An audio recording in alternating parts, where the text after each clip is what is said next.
Hi everyone, welcome to Free Movement Sewing. I'm so glad that you are joining here today on this channel. So today I'm working on a gorgeous blue velvet. So this is actually a two-way stretch velvet.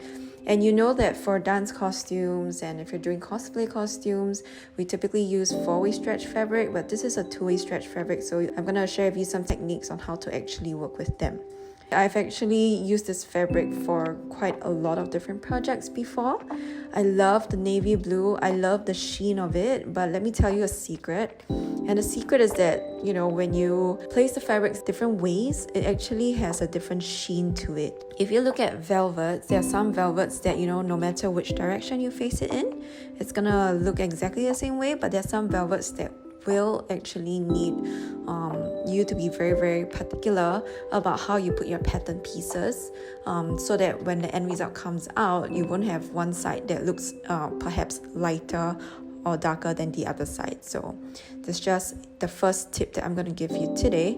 And so the other thing that I'm going to also tell you is that what I'm using a micro serration scissors. Now, if you're not sure what that is, there are many different types of scissors out there. And for stretch fabrics, I typically like to use my micro serration scissors. So they basically have like this micro teeth going on the scissors that helps to grip on the fabric a lot. So once I'm done with cutting the fabrics, I usually try to trim away any of the excess pieces. But again, most importantly, you just want to make sure to do any housekeeping that is going to make your next project a lot easier. Now, the next tip I'm going to give you is called cutting on the bias. Now, what exactly is cutting on the bias? So because I told you that this particular beautiful velvet fabric, which I imported by the way, is only a two-way stretch fabric. So in order for it to maintain as much stretch as possible, I definitely highly recommend you to cut your pattern pieces in the bias. So you can see, like, even for me, and look, I've been sewing for a long time and I'm still trying to be very careful as to how I actually put on my pattern pieces to cut them. So yeah, that's gonna make a lot of a difference. So I hope that really helps.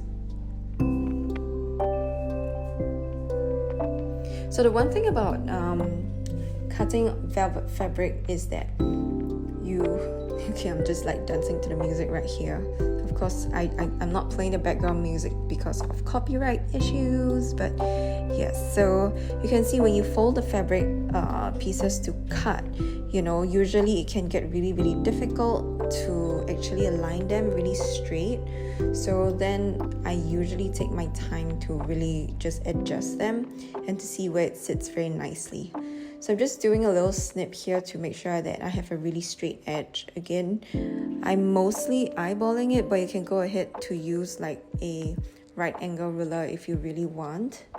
And then from there, try and arrange where you want your pattern pieces to be. So that's definitely a big tip from me.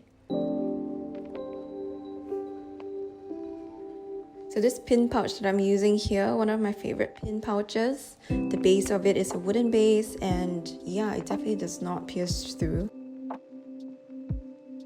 I generally like to use the more traditional pin pouches. The other kinds of pin pouches, like the magnetic ones, aren't quite my favorite. So yeah, that's definitely one of the things that I love.